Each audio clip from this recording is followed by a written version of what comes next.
Make no mistake about it, Susie Wiles is no hero. In the Trump administration, though, she's the only adult in the room. Is she preventing 2-year-old citizens from being deported? No. Is she saving federal workers and vets working at the VA from losing their jobs? No. Is she controlling Trump from wreaking havoc on tariffs and the world economy? No.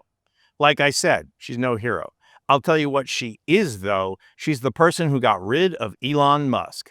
Ketamine Bro is packing his bags and leaving town because he couldn't get enough love and affection. But it's also because Susie Wiles has been trying to toss him to the curb since day one. Well, now she's got her eye on another clown in the administration, and according to sources, the axe is gonna fall soon. From the day she took the job, Wiles made Trump promise that she got to control access. Her agreement was, when it comes to Mar-a-Lago, you do you, but when it comes to the White House, I control access, and I control message. Trump broke that promise more than a couple of times, and he paid the price with Wiles. Insiders say that she gave Trump an old tomato a couple of times, telling Trump it's him or me.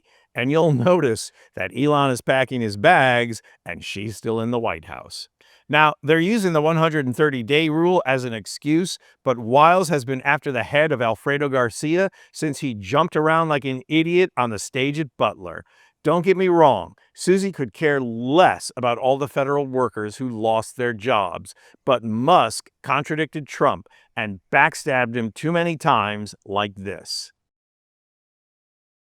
I'm hopeful, for example, with the tariffs, that at the end of the day, I hope it is agreed that both Europe and the United States should move, ideally, in my view, to a zero tariff situation, effectively creating a free trade zone between Europe and North America. And that would be that's what I hope. So, I was like disappointed to see the massive spending bill, frankly, which increases the budget deficit, not just decrease it, and undermines the work that the Doge team is doing.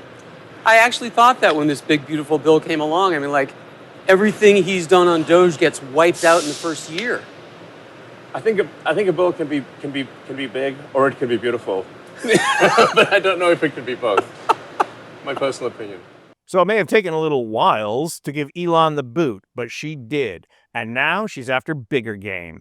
Musk may have wrecked the government, but nobody's acting like a bigger fool and bringing bigger shame to the White House than Wiles' next target, Whiskey Pete. Because they take anonymous sources from disgruntled former employees, and then they try to slash and burn people and ruin their reputations. Not going to work with me, because we're changing the Defense Department, putting the Pentagon back in the hands of warfighters, and anonymous smears from disgruntled former employees on old news doesn't matter. So I'm happy to be here at the Easter egg roll with my dad and my kids, because, this is what we're doing it for. These kids right here. Pete Hegseth has been what everyone said he was going to be, an incompetent showman who has no clue about how to run an agency or how to conduct himself as Secretary of Defense. Pete ducked a bullet on the Signalgate controversy, but only because everyone, probably even Wiles, thought it was too soon to fire him without admitting it was a mistake. Firing Hegseth then would be admitting it was a clown show all along. So they gave the axe to Mike Waltz and told Hegseth to clean house and find out who leaked stories, not to mention get his act together.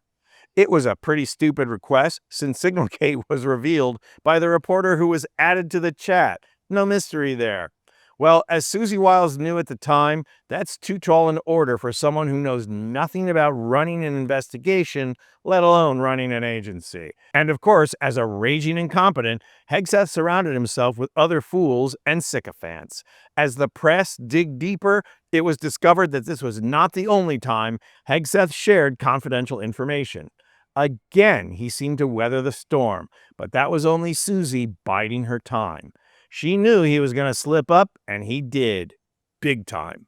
Hegseth fired 3 employees on grounds that they were leakers, but it soon became a mess of a controversy that has caused a complete lack of trust between the DoD and the White House.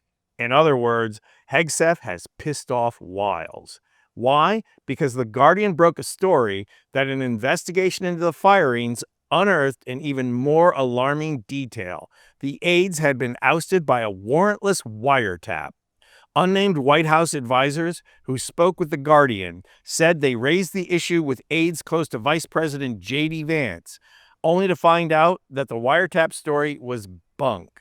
It turned out that people were being fed dubious information by Hegseth's personal lawyer, Tim Parlatore, the man in charge of the leaks investigation. So, either the people Hegseth fired were not given proper cause, or Hegseth's lawyer broke the law in conducting an investigation. And is anyone surprised by that? The Trump White House is characterized by a bunch of incompetent, wannabe swashbucklers who don't realize they're in Game of Thrones now, and they couldn't fight back if they even knew how, let alone try and one-up somebody. Hegseth always was and always will be a clueless man-child who should never have left television. And Susie Wiles is going to make sure he goes back. Which leads to the question, who's next? Cosplay Christie or King of Kooks Kennedy?